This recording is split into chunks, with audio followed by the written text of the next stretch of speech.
think you should.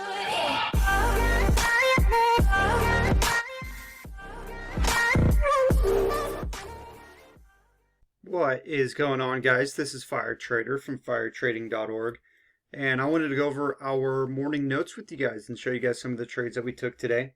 Today was pretty fun.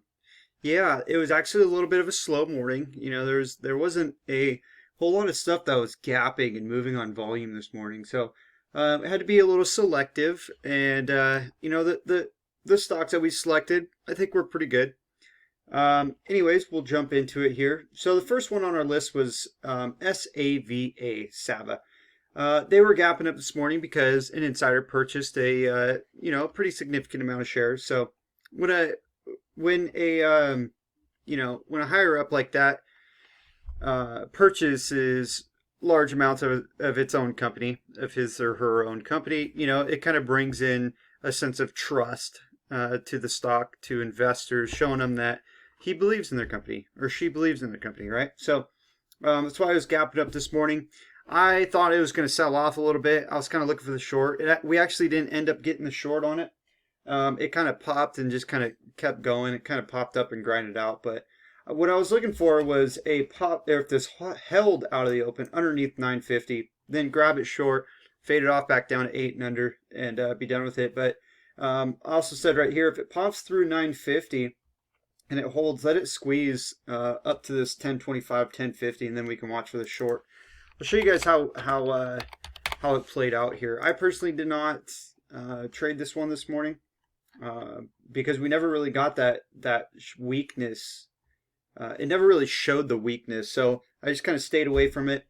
But we did pop back above this 950 area, and we took off back up here to this 1050. So, but it never did kind of curl over. But that's okay. AZN was a good one this morning. They were gapping up because they basically had an update on a phase. That's cool. You know, that doesn't really mean anything to me. If the stock is gapping up because they give an update about a trial, you know, that doesn't mean they're making money, right? So just looking for the fade on it. I was hoping for a quick pop out of the open right up here to 57.50. If we got that, that was going to be a great shorting opportunity. Unfortunately, we didn't get that.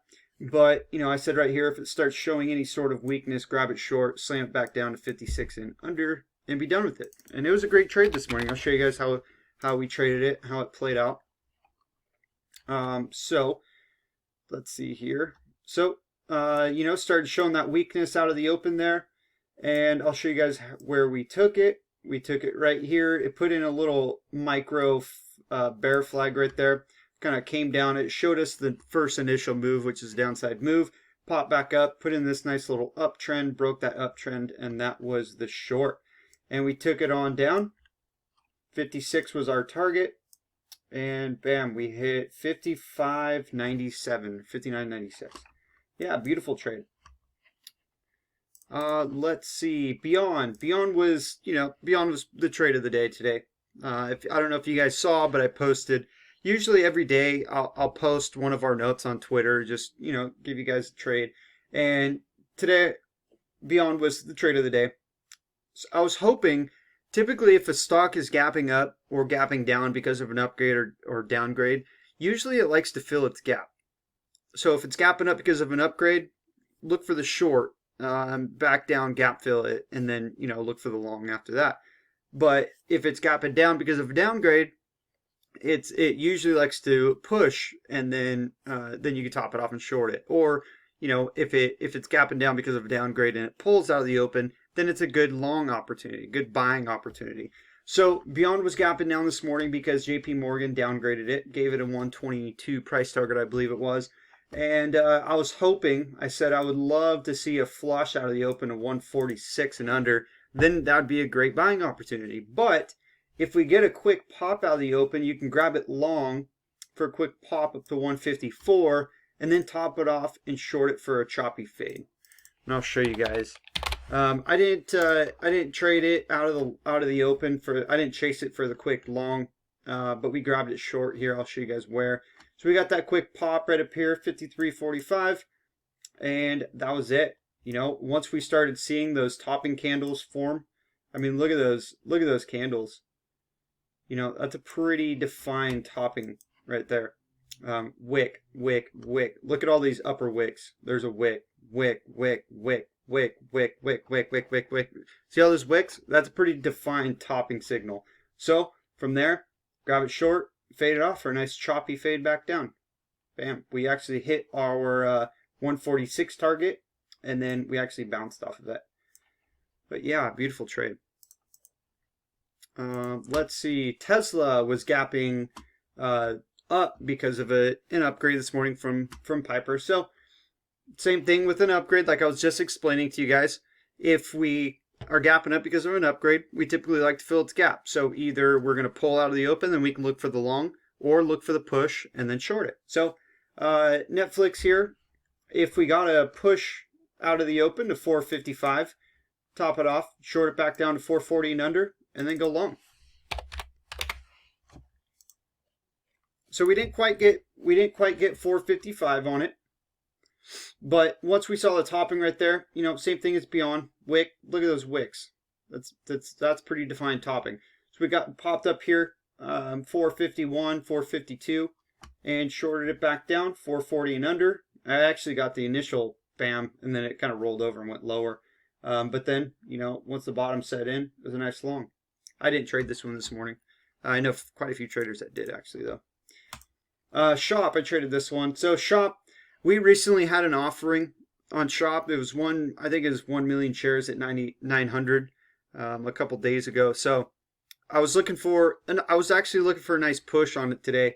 Unfortunately, we didn't get that all-day move to the upside like I was looking for, but we got a nice quick initial pop out of the open. And I basically said, you know, if this starts to get bought up out of the open, grab it long. Take it. And I'll show you guys how we grabbed it here.